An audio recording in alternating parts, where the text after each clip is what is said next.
Hi every one, this is from SEBI IAS academy. இன்றைக்கி நம்ம current affairs தான் பார்க்க போகிறோம். தூத்துக்குடி மாவட்டத்தில் பிரதம மந்திரி தானிய வள வேளாண்மை திட்டம் தொடக்க விழா. ஸோ இது எந்த ஸ்கீம் அப்படின்னா சென்ட்ரல் கவர்மெண்ட்டுடைய பிரதான் மந்திரி தன் தானிய கிருஷி யோஜனா. இதில் பார்த்தீங்கன்னா 11 மினிஸ்ட்ரியில் இருக்கக்கூடிய 36 ஸ்கீம்ஸை ஒருங்கிணைத்து தான் இந்த திட்டத்தை கொண்டு வந்திருக்காங்க.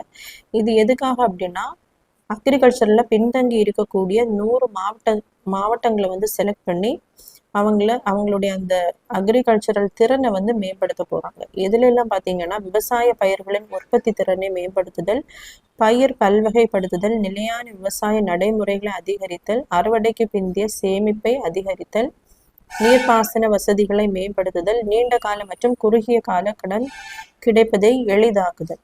ஸோ இந்த மாவட்டங்கள் இங்கே செலக்ட் பண்ணி இருக்கக்கூடிய மாவட்டங்களில் இந்த திறனை எல்லாம் இந்த ஸ்கீம் வழியாக மேம்படுத்துவாங்க. ஸோ தமிழ்நாட்டில் பார்த்தீங்கன்னா எந்தெந்த மாவட்டங்களை சூஸ் பண்ணியிருக்காங்க அப்படின்னா தூத்துக்குடி, சிவகங்கை, விருதுநகர், ராமநாதபுரம். ஸோ அதற்காக தான் இப்போ இந்த தூத்துக்குடி மாவட்டத்தில் பிரதம மந்திரி தானிய வள வேளாண்மை திட்டம் தொடக்க விழா நடத்தியிருக்காங்க. திருநங்கையருக்கு பாதுகாப்பான வாழ்விடங்கள் முதல்வர் திறந்து வைப்பு. ஸோ திருநங்கையருக்கான பாதுகாப்பான வாழ்விடங்கள் அரண் இல்லம் அப்படிங்கிற பேர்ல தமிழக அரசால் திறந்து வைக்கப்பட்டுள்ளது. முதல் கட்டமாக சென்னையில் உள்ள சென்னாய் நகர், மதுரையில் உள்ள அண்ணா நகர்ல துவங்கி இருக்காங்க. ஸோ இதுல யாருக்கெல்லாம் பெனிஃபிஷியரி அப்படின்னு பார்த்தீங்கன்னா குடும்பத்தால் புறக்கணிக்கப்பட்ட 18 வயதுக்கு மேற்பட்ட திருநங்கை, திருநம்பி, இடைப்பாலின நபர்களுக்கு 1 வாரம் முதல் 3 ஆண்டுகள் வரை பாதுகாப்பு, தற்காலிக தங்குமிடம் வழங்குவாங்க. அதே மாதிரி ஒவ்வொரு இல்லத்திலையும் 25 நபர்கள் தங்க வைக்கப்படுவாங்க.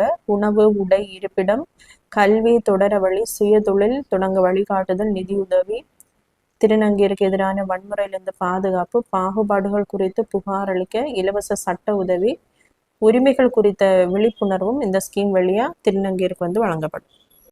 ஸோ பொருளாதாரத்திற்கான நோபல் பரிசை அறிவிச்சிருக்காங்க. யாருக்கெல்லாம் அப்படின்னா Joel Mokyr, Philippe Aghion and Peter Howitt, இவங்களுக்கு தான் பொருளாதாரத்திற்கான நோபல் பரிசை அனௌன்ஸ் பண்ணியிருக்காங்க. ஸோ இந்த பரிசு எந்த ஆண்டிலிருந்து பொருளாதாரத்திற்கு வழங்கப்படுகிறது அப்படின்னா 1969. இந்த எக்கனாமிக்கான நோபல் பரிசை முன்னாடி ஸ்வெர்ரிஜஸ் ரிக்ஸ்பேங்க் பிரைஸ் அப்படின்னு அனௌன்ஸ் பண்ணுவாங்க. ஸோ எதற்காக இந்த பரிசு அவங்களுக்கு வழங்கப்படுகிறதுனா இவங்க இனோவேஷன் ட்ரிவன் எக்கனாமிக் க்ரோத்தை ரிசர்ச் பண்ணி எக்ஸ்பிளைன் பண்ணதுக்காக தான் இந்த நோபல் பரிசானது வழங்கப்படுகிறது.